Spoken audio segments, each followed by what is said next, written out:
Hello അസ്സാമു അലൈക്കും welcome back. എന്തുണ്ട് വിശേഷം? എല്ലാവരും ഹാപ്പി അല്ലേ? നോമ്പൊക്കെ എങ്ങനെ പോകുന്നുണ്ട് നിങ്ങളുടെ എല്ലാവരുടെയും? അപ്പം ഞാനില്ല ആദ്യം തന്നെ മുട്ട ബോയിലാക്കാൻ വെച്ചിട്ടുണ്ടായിരുന്നു. പിന്നെ നമുക്ക് നോമ്പ് തുറന്നിട്ട് നാസ്റ്റൊക്കെ കഴിക്കാനുള്ളതാണ്. അപ്പം ഞാൻ ഇന്ന് വിചാരിച്ചു ഇന്ന് എന്തായാലും കൽത്തപ്പം ഉണ്ടാക്കാമെന്ന്. അങ്ങനെ ഇത് അതിലേക്കുള്ള മാവാണ് റെഡിയാക്കിയിട്ട് വെച്ചിട്ടുള്ളത്. ഇത് നമ്മുടെ പച്ചരി ഇല്ലേ, ചോറും രണ്ടും മിക്സ് ആക്കിയിട്ട് അരച്ചിട്ട് അതിനുള്ള പാകമൊക്കെ ആക്കിയിട്ട് ഞാൻ റെഡിയാക്കിയിട്ട് വെച്ചതാണ്. പിന്നെ നോക്കുമ്പോൾ ഫ്രിഡ്ജിൽ നല്ലോണം പഴുത്തിട്ട് പോയിട്ടുണ്ടായിരുന്ന നേന്ത്ര ബനാന ഉണ്ടായിരുന്നു. അപ്പോൾ അതും കൂടി എന്തെങ്കിലും ഉണ്ടാക്കാമെന്ന് വെച്ചിട്ട് ഞാൻ എടുത്തത്. ആദ്യം വിചാരിച്ച് ഞാൻ ഇതിനെ ജ്യൂസാക്കാമെന്ന്. പിന്നെ ഈ ശീതവും ജലദോഷമൊക്കെ ഉള്ളതുകൊണ്ട് എന്തായാലും ജ്യൂസ് വേണ്ട. പിന്നെ ഈ ബനാന ജ്യൂസൊക്കെ നല്ലോണം കോൾഡ് ഉണ്ടായാലും കുടിക്കാൻ നല്ല രസം. അപ്പോൾ പിന്നെ ഞാൻ വിചാരിച്ചു എന്തായാലും കോൾഡ് കുടിക്കാൻ പറ്റില്ല, അതുകൊണ്ട് ജ്യൂസ് ക്യാൻസലാക്കിയിട്ട് ഇതിൽ എന്തെങ്കിലും ഒരു പലഹാരം ഉണ്ടാക്കാമെന്നാണ് വിചാരിച്ചത്. അങ്ങനെ ഞാൻ ആദ്യം തന്നെ അതിൻ്റെ തൊലിയൊക്കെ എടുത്തിട്ട് അതിനെ 2 കഷ്ണമാക്കിയിട്ട് സ്ലൈസായിട്ട് ഇങ്ങനെ മുറിച്ചെടുക്കുക. നല്ലോണം സ്ലൈസൊന്നുമല്ല, എന്നാലൊരു മീഡിയം തിന്നാക്കിയിട്ട് ഞാൻ എടുത്തിട്ടുണ്ട്. അങ്ങനെ എല്ലാം ഇങ്ങനെ മുറിച്ചെടുത്തിട്ടുണ്ട്. പിന്നെ ഞാനില്ലേ കൽത്തപ്പ ചുടുന്ന ആ പാത്രത്തിൽ തന്നെ ഇതിനും കൂടി ആദ്യം ഫ്രൈ ആക്കിയിട്ട് എടുക്കാമെന്നാണ് വിചാരിച്ചത്. പിന്നെ ഒരുപാട് പാത്രം കഴുകുന്ന ജോലിയിൽ നിന്ന് രക്ഷപ്പെടാൻ വേണ്ടിയിട്ടുള്ള ഒരു വഴിയായിരുന്നു. ഇതാ അതിലേക്ക് ഞാൻ 1 ടേബിൾ സ്പൂൺ നെയ്യ് ഇട്ട് കൊടുക്കുന്നുണ്ട്. എന്നിട്ട് ഈ മുറിച്ച് വെച്ച ബനാന ഇല്ലേ അത് അതിലേക്ക് ഇട്ട് കൊടുത്തിട്ട് ഫ്രൈ ആക്കിയിട്ട് എടുക്കുക. ഒന്ന് തിരിച്ചു മറിച്ചിട്ടിട്ട് ഹൈ ഫ്ലെയിമിൽ വെച്ചിട്ട് ഒന്ന് ഫ്രൈ ആക്കിയിട്ട് എടുക്കുക. ഇങ്ങനെ ഞാൻ 2 ബാച്ചായിട്ട് അത് ഇട്ട് കൊടുത്തിട്ട് ഫ്രൈ ആക്കിയിട്ട് എടുക്കുന്നുണ്ട്. ഇതിങ്ങനെ കുഴച്ചിട്ട് ഞാൻ ഫ്രൈ ആക്കുന്നതല്ല, ഇങ്ങനെ മൊത്തത്തിലിങ്ങനെ ഫുള്ളായിട്ട് നമുക്ക് കിട്ടണം. അങ്ങനെയാണ് ഞാൻ ഓരോന്ന് തിരിച്ചു മറിച്ചിട്ടിട്ട് ഫ്രൈ ആക്കിയിട്ടുള്ളത്. പിന്നെ മധുര പലഹാരം ഇഷ്ടപ്പെടുന്നുണ്ടെങ്കിൽ മാത്രം ഇത് ഉണ്ടാക്കിയാൽ മതി കേട്ടോ. ഈ വീട്ടിൽ ഈ ബനാന ഉള്ളത് കൊണ്ട് ഞാൻ ഉണ്ടാക്കിയത്. മധുര ആരും അത്ര ഇഷ്ടപ്പെടുന്നില്ല, എന്നാലും ഉള്ളത് കൊണ്ട് ഇനി ഇത് വേസ്റ്റ് ആക്കുന്ന വേണ്ടതെന്ന് വെച്ചിട്ടാണ് ഞാൻ ഉണ്ടാക്കിയിട്ടുള്ളത്. പിന്നെ ഇത് മുട്ട പുഴുങ്ങിയത്, ബണ്ണ് ഫില്ലിങ് നിറച്ചതില്ലേ അത് ഉണ്ടാക്കാൻ വേണ്ടിയിട്ടാണ് ഞാൻ എടുത്തിട്ടുള്ളത്. പിന്നെ ഈ മസാല ഇത് ഒരു 2-3 ദിവസമായി കാണും. ഇത് ഫ്രിഡ്ജിലുണ്ടായിരുന്ന മസാലയാണ്. ഇന്നപ്പോൾ ഇത് ഞാൻ തീർക്കാമെന്ന് വിചാരിക്കുന്നത്. അപ്പം ഞാൻ ഇല്ലേ ഈ ബണ്ണ് എടുത്തിട്ട് അതിൻ്റെ സെൻറ്ററിൽ ഇങ്ങനെ ഒരു റൗണ്ട് പീസാക്കിയിട്ട് കട്ടാക്കിയിട്ട് എടുത്തിട്ട് അതിൻ്റെ ഉള്ളിൽ നിന്ന് ഈ ബ്രെഡ് ക്രംസിൽ അത് മൊത്തത്തിലങ്ങ് മാറ്റി കൊടുക്കുക. ഫുള്ളായിട്ട് കവർ മാത്രം ബാക്കി വെച്ചിട്ട് അതിൻ്റെ ഉള്ളിൽ നിന്ന് എല്ലാ ഫില്ലിങ്ങും എടുത്ത് കൊടുത്തിട്ട് അതിൻ്റെ ഉള്ളിലേക്ക് ഈ മസാല വെച്ച് കൊടുക്കുന്നുണ്ട്. പിന്നെ ഒരു വെറൈറ്റിക്ക് വേണ്ടിയിട്ട് ഞാൻ ഒരു മുട്ട പുഴുങ്ങിയത് ഇങ്ങനെ 2 പീസാക്കിയിട്ട് വെച്ച് കൊടുക്കുന്നത്. എന്തായാലും ഇതിലേക്ക് എനിക്ക് തോന്നി, നോമ്പ് തുറക്കുമ്പോൾ തോന്നിയത് എന്തെങ്കിലും ചിക്കൻ ഫില്ലിംഗ് ആയിരുന്നു ബെസ്റ്റ് എന്ന്. പിന്നെ ഈ പൊട്ടാറ്റോയുടെ ഈ ഫില്ലിംഗ് ഇല്ലേ അത് അത്ര ഇഷ്ടപ്പെടുന്നില്ല കേട്ടോ. വെജിൻ്റെ ഫില്ലിംഗ് ഒന്നും ഈ ബണ്ണിൽ നിറച്ച് കഴിക്കാൻ അത്ര ഇഷ്ടപ്പെടുന്നില്ല എന്നാണ് എനിക്ക് തോന്നിയത്. ഇതെൻ്റെ മാത്രം അഭിപ്രായമാണ്. അങ്ങനെ ഞാനിതിൻ്റെ ഉള്ളിൽ നിന്ന് മൊത്തം അങ്ങ് എടുത്ത് കൊടുത്തിട്ടുണ്ട്. എന്നിട്ട് ആദ്യം തന്നെ ഞാൻ 1 ടേബിൾ സ്പൂണോളം ഈ വെജ് മസാലയിൽ അത് വെച്ച് കൊടുക്കുന്നുണ്ട്. അത് കഴിഞ്ഞിട്ട് അതിൻ്റെ സെൻറ്ററിൽ ഒരു മുട്ട പുഴുങ്ങിയതിൻ്റെ പകുതി മാത്രം വെച്ച് കൊടുക്കുന്നുണ്ട്. എന്നിട്ട് അതിനൊന്ന് കവറാക്കി വെച്ചിട്ട് വീണ്ടും കുറച്ച് ഫില്ലിങ് ഇങ്ങനെ വെച്ച് കൊടുക്കുക. എന്നിട്ട് ഈ സെൻറ്ററിനിൽ ഞാൻ മൈദയിലാണ് കവറാക്കിയിട്ടുള്ളത്. പിന്നെ ഇത് ഷാലോ ഫ്രൈ ആണ് ചെയ്തത്.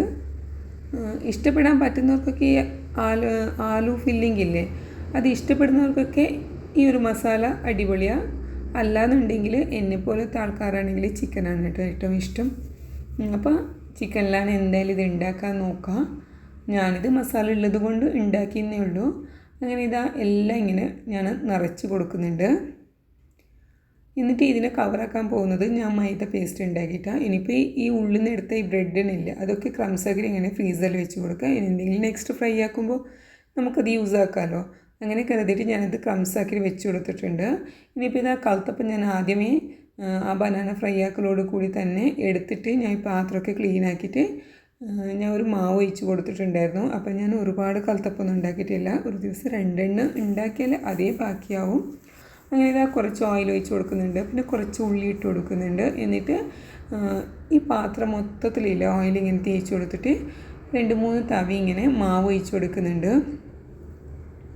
പിന്നെ ഈ പാത്രമല്ലേ കുറച്ചും കൂടി കുഴിയായിട്ടുള്ളതുകൊണ്ട് ഈ കൽത്തപ്പത്തിൻ്റെ സെൻറ്ററിലില്ലേ കുറച്ച് തിക്കായിട്ടുണ്ടാവും. അപ്പോൾ അത് ഇവിടെ ആർക്കും അത് ഇഷ്ടമല്ല. അതുകൊണ്ട് ഞാനിതിൻ്റെ സെൻറ്ററിൽ നിന്നില്ലേ കുറച്ച് കോരി മാറ്റിയിട്ട് ഇങ്ങനെ സൈഡിലോട്ട് ഒക്കെ ഇങ്ങനെ ഒഴിച്ച് കൊടുക്കുന്നതാണ് എൻ്റെ ഒരു ശീലം. അപ്പോൾ അധിക തിക്കായിട്ടുള്ള ഒരു കൽത്തപ്പം ഉണ്ടാവാറില്ല. അപ്പോൾ ഇതാണ് ഇഷ്ടം, അതുകൊണ്ട് ഞാൻ ഇങ്ങനെ ഉണ്ടാക്കുന്നത്. ഇതിൻ്റെ സെൻറ്ററിലൊക്കെ ഇങ്ങനെ ഞാൻ ഒഴിച്ച് കൊടുക്കുക, എന്നിട്ട് മൂടി വെക്കുക, എന്നിട്ട് അപ്പം ചുട്ടെടുക്കുക, അത്രയേ ഉള്ളൂ. അപ്പോൾ ഇതാ നെക്സ്റ്റ് ഞാൻ ബനാന ഫ്രൈ ആക്കിയിട്ടില്ലേ, അതിലേക്കുള്ള മാവ് ആണിത്. 1 കപ്പ് മൈദ എടുത്തിട്ടുണ്ട്, 1/4 കപ്പ് കോൺഫ്ലോർ എടുത്തിട്ടുണ്ട്, പിന്നെ 1/4 കപ്പ് പാൽപ്പൊടിയില്ലേ, മിൽക്ക് പൗഡർ, അതെടുത്ത് കൊടുത്തിട്ടുണ്ട്. പിന്നെ ആവശ്യത്തിനുള്ള ഉപ്പ്, ഒരു പിഞ്ച് സോൾട്ട്, 1/2 കപ്പ് പാൽ, ഒരു മുട്ട, പിന്നെ ഇത് 1 ടേബിൾ സ്പൂൺ പഞ്ചസാര, ഇത്രയും കൂടി ഇട്ടിട്ട് പിന്നെ ഞാൻ ഇതിലേക്ക് 1/2 കപ്പ് വെള്ളം കൂടി ഒഴിച്ച് കൊടുത്തിട്ടുണ്ട്. അത് റെഡിയാക്കിയിട്ട് എടുക്കുക, ഒന്ന് മിക്സിയിൽ അരച്ചെടുത്തിട്ട്. അതിന് മുമ്പിൽ ഞാൻ കുക്കറിൽ ഈ ചവ്വരില്ല അതും കൂടി ഉണ്ടാക്കണം എന്നിട്ടുണ്ടെങ്കിൽ പറഞ്ഞിട്ടുണ്ടായിരുന്നു. അതുകൊണ്ട് അതൊന്ന് കഴുകി ക്ലീൻ ആക്കിയിട്ട് ഇതിലേക്ക് ഞാൻ ഒരു 2 കപ്പോളം വെള്ളം ഒഴിച്ച് കൊടുത്തിട്ട് ആവശ്യത്തിനുള്ള ഉപ്പും കൂടി ഇട്ട് കൊടുത്തിട്ട് ഒരു കുക്കറിൽ വിസിലിട്ടിട്ട് ഒരു വിസിലാക്കിയിട്ട് എടുക്കുക ഞാൻ.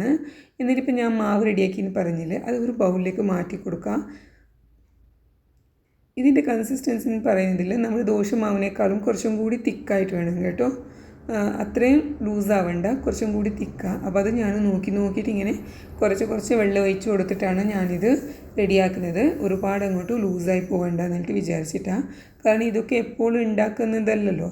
അതുകൊണ്ട് തന്നെ എന്തായാലും ചെറുതായിട്ട് അപ്പുറം പാളി പോകാൻ ചാൻസ് ഉള്ളതുകൊണ്ട് ഞാൻ കുറച്ചായിട്ട് ഇങ്ങനെ ഒഴിച്ച് കൊടുത്തിട്ടാണ് ഞാനത് അളവാക്കിയിട്ട് എടുത്തിട്ടുള്ളത്. എന്നിട്ട് ഇത് പാനിലോട്ട് 1 ടേബിൾ സ്പൂൺ നെയ്യ് ഒഴിച്ച് കൊടുത്തിട്ട് മാവ് ഒഴിച്ച് കൊടുക്കുന്നുണ്ട്. എന്നിട്ട് പാൻ ഇങ്ങനെ ചുറ്റിച്ചെടുക്കുകയാണ് ചെയ്തത്. തീ നല്ലോണം കുറച്ച് വെക്കാം കേട്ടോ, എത്ര കുറച്ച് വെക്കാൻ പറ്റുന്നുണ്ട് അത്രയും കുറച്ച് വെക്കാം. എന്നിട്ട് ഒരു സൈഡിലോട്ട് മാത്രമായിട്ട് ബനാന ഫ്രൈ ആക്കിയതില്ലേ അത് വെച്ച് കൊടുക്കുക. എന്നിട്ട് ഇതിൻ്റെ മുകളിൽ കുറച്ച് നട്ട്സൊക്കെ ഇട്ട് കൊടുക്കുന്നുണ്ട് ഞാനിപ്പോൾ ചെറിയും കാഷ്യൂനട്ടും മാത്രമാണ് ഇട്ട് കൊടുത്തിട്ടുള്ളത്. പിന്നെ തേങ്ങാ മുന്തിരി അതൊന്നും ഇവിടെ ആർക്കും ഇഷ്ടമല്ല, അത് തീരെ ഇഷ്ടമില്ലാത്തൊരു സംഭവം ആയതുകൊണ്ട് ഞാനതൊക്കെ അവോയ്ഡ് ആക്കിയിട്ടുണ്ട്. പിന്നെ മധുരപലഹാരം തീരെ ഇഷ്ടമല്ല, എന്നാലും ബനാന ഉള്ളതുകൊണ്ട് ഇനി കളയണ്ടെന്ന് വിചാരിച്ചിട്ട് ഞാൻ ചെയ്തതാണ്. പിന്നെ അവർക്ക് വേണമായതുപോലെ ഞാൻ ഇതിലേക്ക് കുറച്ച് ന്യൂട്രലൊക്കെ ഇട്ട് കൊടുത്തിട്ട് എന്തായാലും വേസ്റ്റാക്കാൻ പോയിട്ടില്ല, കഴിച്ചിട്ടാണ് തീർത്തിട്ടുള്ളത്. അങ്ങനെയല്ലേ, ഞാനിതാ ഒരു സൈഡിൽ നിന്ന് മറിച്ചിട്ട് കൊടുത്തിട്ടുണ്ട്. ഒട്ടിപ്പിടിക്കൊന്നുമില്ല, കയ്യിൽ നല്ലോണം ചൂടാവും അങ്ങനത്തെ പേടിയൊന്നും വേണ്ട. എന്നിട്ട് ഇതാ മറ്റേ സൈഡിൽ ഇങ്ങനെ മാവ് കുറച്ച് ഒഴിച്ച് കൊടുക്കുക. എല്ലാ ഭാഗത്തും എത്തും പോലെ ഒന്നിങ്ങനെ പാൻ ഇങ്ങനെ തിരിച്ചു കൊടുക്കുക. പിന്നെ തവി കൊണ്ട് ഇങ്ങനെ സെൻറ്ററിലൊക്കെ ഇങ്ങനെ ബാക്കിയുണ്ടെങ്കിൽ ഒന്ന് തവി കൊണ്ട് ഇങ്ങനെ തടവി കൊടുക്കുക. എന്നിട്ട് ആ ഭാഗത്തും അങ്ങനെ ഫില്ലിങ് വെച്ച് കൊടുക്കുക. പഴവും കുറച്ച് നട്ട്സൊക്കെ ഇട്ട് കൊടുക്കുക. എന്നിട്ട് ഇപ്പം മറിച്ചിടേണ്ടതില്ലേ, പഴം വെച്ച സൈഡല്ല, പഴം കവറാക്കിയിട്ടുള്ള സൈഡാണ് മറിച്ചിട്ട് കൊടുക്കേണ്ടത്. 2 കൈ കൊണ്ടും ഇങ്ങനെ കയ്യിലിങ്ങനെ പിടിച്ച് കൊടുത്തിട്ട് നമുക്ക് മറിച്ചിടാം കേട്ടോ. ചൂടാവും അങ്ങനത്തെ പേടിയൊന്നും വേണ്ട, കാരണം തീ നല്ലോണം മീഡിയമിലല്ല വെച്ചിട്ടുള്ളത്, നല്ലോണം ചെറുതായിട്ട് നല്ലോണം കുറച്ചിട്ട് വെച്ചിട്ടുള്ളത് കൊണ്ട് തന്നെ കയ്യിൽ പിടിക്കുമ്പോൾ അത്ര ചൂടാവുന്നില്ല കേട്ടോ. എന്നിട്ട് ആദ്യം തന്നെ ഇങ്ങനെ ഒരു തവി കൊണ്ടിങ്ങനെ ഇളക്കി കൊടുക്കുക. എന്നിട്ട് 2 കയ്യിൽ ഇങ്ങനെ മറിച്ചിട്ട് കൊടുക്കുക. അപ്പോൾ പിന്നെ നിങ്ങൾക്ക് എത്രത്തോളം ഹൈറ്റ് വേണോ അത്രയും നിങ്ങൾക്ക് 2 സൈഡ് ഇങ്ങനെ ഒഴിച്ച് കൊടുത്തിട്ട് മറിച്ചിട്ട് കൊടുക്കുക. അപ്പോൾ പിന്നെ ഇല്ലേ, ഈ പഴത്തിൻ്റെതായതുകൊണ്ട് തന്നെ നല്ലോണം ഹൈറ്റ് ആക്കണമെന്ന് എനിക്ക് തോന്നുന്നില്ല. എനിക്ക് ഞാൻ 2-3 തവണ ഇങ്ങനെ ദോശ വീത്തി കൊടുത്തിട്ട് ദോശയില്ലേ അതിൻ്റെ മാവ് ഒഴിച്ച് കൊടുത്തിട്ട് ഇങ്ങനെ 2-3 ആക്കിയിട്ടുള്ളൂ. പിന്നെ ഇതില്ലേ അവസാനത്തെ ട്രിപ്പ് ഇടുമ്പോൾ ഇല്ലേ ഈ തവിയിൽ ഒട്ടിപ്പിടിച്ചിപ്പോയി, അതുകൊണ്ട് അതിങ്ങനെ പൊട്ടിപ്പോയത്. വേറെ ബുദ്ധിമുട്ടൊന്നും ഉണ്ടായിട്ടില്ല. തവിയിൽ കുറച്ചും കൂടി ഞാൻ നെയ്യ് തടവി കൊടുക്കണമായിരുന്നു. എന്നിട്ടില്ല, ഞാൻ പ്ലേറ്റിലിടുമ്പോൾ ആദ്യം ഒരുപാട് ശ്രമിച്ചു കേട്ടോ, പക്ഷേ എനിക്ക് എടുത്തിടാൻ പറ്റിയിട്ടുണ്ടായിരുന്നില്ല. ഞാൻ പാൻ തന്നെ ഇങ്ങനെ കവഴ്ത്തി കൊടുത്തിട്ടാണ് പ്ലേറ്റിലോട്ട് ഇട്ട് കൊടുത്തത്. ഇപ്പോൾ കാണിക്കാൻ പറ്റിയിട്ടില്ലായിരുന്നു എനിക്ക്, ഞാൻ 2ാമതും കൂടി ഉണ്ടാക്കിയിട്ടുണ്ടായിരുന്നു. അത് പ്ലേറ്റിലോട്ട് ഇടുന്നത് ഞാൻ നിങ്ങൾക്ക് കാണിച്ചു തരാവേ. ഞാനിതാ ആദ്യത്തെ ട്രിപ്പൊന്നും കഴിഞ്ഞിട്ടുണ്ട്. ഇനിയില്ലേ, ഞാനിത് 2 ട്രിപ്പായിട്ടാണ് ഞാൻ എടുത്തിട്ടുള്ളത്. ഇതിപ്പോൾ ഞാൻ 2ാമതാണ് എടുത്തത്. അതിങ്ങനെ പെട്ടെന്ന് ഈസി ആയിട്ട് ഇങ്ങനെ കമഴ്ത്തി ഇട്ട് കൊടുത്താൽ മതി. ഇതപ്പോൾ ഇങ്ങനെ റെഡിയായിട്ട് വന്നോളും കേട്ടോ. ഇനിയിപ്പോൾ അതിൻ്റെ മാവില്ലേ അത് ബാക്കിയുണ്ടായിരുന്നു, അതിലേക്ക് കുറച്ചും കൂടി മൈദ ഇട്ട് കൊടുത്തിട്ട് ഈ ഫില്ലിംഗ് ആക്കി വെച്ചിട്ടുള്ള ബന്നില്ലേ അതിൻ്റെ മുകളിലിങ്ങനെ ഞാൻ കവറാക്കി കൊടുക്കുക. ഇതുപോലെ ഇങ്ങനെ മൈദ വെച്ചിട്ട് ഒട്ടിച്ചിട്ടാണ് കൊടുത്തിട്ടുള്ളത്. എന്നിട്ട് പാനിൽ ഞാൻ ഷാലോ ഫ്രൈ ആണ് ചെയ്തെടുക്കുന്നത്. ഈ നിറച്ച ഭാഗമില്ലേ അത് ഞാനിങ്ങനെ കമഴ്ത്തി വെക്കുക. എന്നിട്ട് ഒരു 5 മിനിറ്റ് കൊണ്ട് തന്നെ ഇത് ഫ്രൈ ആക്കിയിട്ട് എടുത്തിട്ടുണ്ട്. തീ മീഡിയമിൽ വെച്ച് കൊടുത്താൽ മതി, ബന്നായതുകൊണ്ട് തന്നെ കരിഞ്ഞു പോകാൻ ചാൻസ് ഉണ്ട്. അപ്പോൾ ഇത് ഞാൻ 2 ട്രിപ്പായിട്ട് ഫ്രൈ ആക്കിയിട്ട് എടുത്തിട്ടുണ്ട്. പിന്നെ ഇത് ആ സമയത്ത് ഒരെണ്ണം കട്ടാക്കിയിട്ട് അതിൻ്റെ ടേസ്റ്റൊക്കെ നോക്കാമെന്ന് വിചാരിച്ചത് ആദ്യം. അപ്പം ഞാനിത് ഇങ്ങനെ ഇങ്ങനെ 2-3 സ്റ്റെപ്പായിട്ട് ഇങ്ങനെ കട്ടാക്കിയിട്ട് എടുത്തതാണ്. പിന്നെ എനിക്ക് തോന്നി കുറച്ചും കൂടി ഇതിൻ്റെ മുകളിൽ ചോക്ലേറ്റ് സിറപ്പോ അല്ലെങ്കിൽ ന്യൂട്ടെല്ലോ എന്തെങ്കിലും ഒന്ന് ഇട്ടുകൊടുക്കാമെന്നാ. ഇത് എൻ്റെ ഐഡിയ ആയിരുന്നില്ല, എൻ്റെ മോളുടെ ഐഡിയ ആയിരുന്നു. അങ്ങനെ ഇത് ഞാൻ കുറച്ചായിട്ട് ഇങ്ങനെ തേച്ച് കൊടുത്തത്.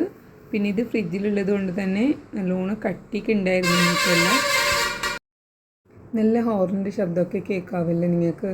ഞാൻ ഈ വോയിസ് ഓവർ കൊടുക്കുന്ന സമയത്ത് ഇത് രാത്രിയാണ് കേട്ടോ. അപ്പോൾ നല്ല വെഹിക്കിൾ പോകുന്ന ഒരു നേരമായത്, അതുകൊണ്ട് ഇങ്ങനെയൊക്കെ ഹോർണി കേൾക്കുന്നത്. ഇനിയിപ്പോൾ ഇതാ ഞാൻ ബന്നിനൊക്കെ ഇങ്ങനെ തിരിച്ചിട്ട് കൊടുക്കുന്നുണ്ട്. എന്നിട്ട് കോരി മാറ്റാം, അത്രയേ ഉള്ളൂ. അങ്ങനെ ഇതാ എല്ലാം ഇങ്ങനെ സൈഡും ഇതിൻ്റെ സെൻറ്ററും എല്ലാം ഇങ്ങനെ ഫ്രൈ ആക്കിയിട്ട് ഒന്ന് എടുക്കുന്നുണ്ട്. ഷാലോ ഫ്രൈ ആണ് എടുത്തിട്ടുള്ളത്. അങ്ങനെ ഇതാ 2ാമത് ട്രിപ്പും ഞാൻ ഇതിലേക്ക് ഇട്ട് കൊടുക്കുന്നുണ്ട്.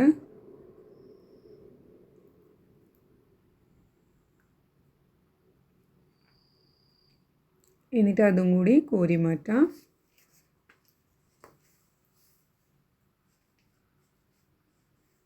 പിന്നെ ഇത് ഫ്രൈ ആക്കിയിട്ട് കഴിഞ്ഞിട്ട് വേണം എനിക്ക് ചവ്വരിക്കൊന്ന് പാൽ കൂട്ടിയിട്ട് തിളപ്പിച്ചെടുക്കാൻ. അപ്പോൾ ഞാൻ പാൽ കൂട്ടുന്ന നേരത്തിൽ ചവരിലേക്ക് 2-3 ഐറ്റംസ് ആഡ് ആക്കിയിട്ടുണ്ടായിരുന്നു.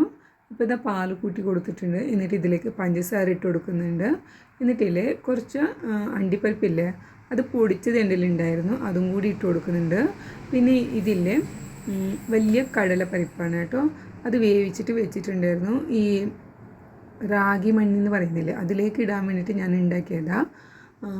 എന്നിട്ട് അതിൽ ബാക്കി വന്നതിന് ഇങ്ങനെ ഫ്രീസറിൽ വെച്ചിട്ടുണ്ടായിരുന്നു. അതിൽ നിന്നൊരു 1/4 ഭാഗം മാത്രം കട്ടാക്കിയിട്ട് പാലിലേക്ക് ഇട്ട് കൊടുക്കുന്നുണ്ട്. പിന്നെ കോവ ഉണ്ടായിരുന്നു, അതുകൊണ്ട് ഞാൻ ഇതിലേക്ക് 1 ടേബിൾ സ്പൂണോളം കോവ എടുത്തിട്ടില്ലേ കൈ കൊണ്ട് തന്നെ ഇങ്ങനെ നുറുക്കിയിട്ട് കൊടുത്തിട്ടുണ്ട്. പിന്നെ ഞാൻ ആദ്യം ബനാന ഫില്ലിങ് റെഡിയാക്കിയിട്ടില്ലേ അതിലേക്ക് ചെറി ഇട്ട് കൊടുത്തിട്ടുണ്ടായിരുന്നില്ലേ, അതിൻ്റെ കുറച്ച് മാത്രം ബാക്കി ഉണ്ടായിരുന്നു, അതും കൂടി ഇട്ട് കൊടുക്കാം. അപ്പോൾ ഇതിലേക്കൊരു വൈറ്റ് കളർ മാറിയിട്ടില്ലേ ചെറുതായിട്ടുള്ളൊരു റോസ് കളറും കൂടി കിട്ടുമല്ലോ എന്ന് വിചാരിച്ചിട്ട് ഞാനത് ചെയ്തത്. അങ്ങനെ ഇതെല്ലാം ഇവിടെ റെഡി ആയിട്ടുണ്ട്. വലിയ ഇഷ്ടപ്പെടുമെന്ന് എനിക്ക് തോന്നിയിട്ടില്ല, എന്നാലും റെഡിയാക്കിയിട്ട് വെച്ചിട്ടുണ്ട്. എന്നാലും നിങ്ങൾക്ക് ഇഷ്ടപ്പെടുവാണെങ്കിൽ സബ്സ്ക്രൈബ് ആക്കുക, ലൈക്ക് ആക്കുക, ഷെയർ ആക്കുക. അപ്പോൾ നമുക്ക് നെക്സ്റ്റ് കാണാം. താങ്ക്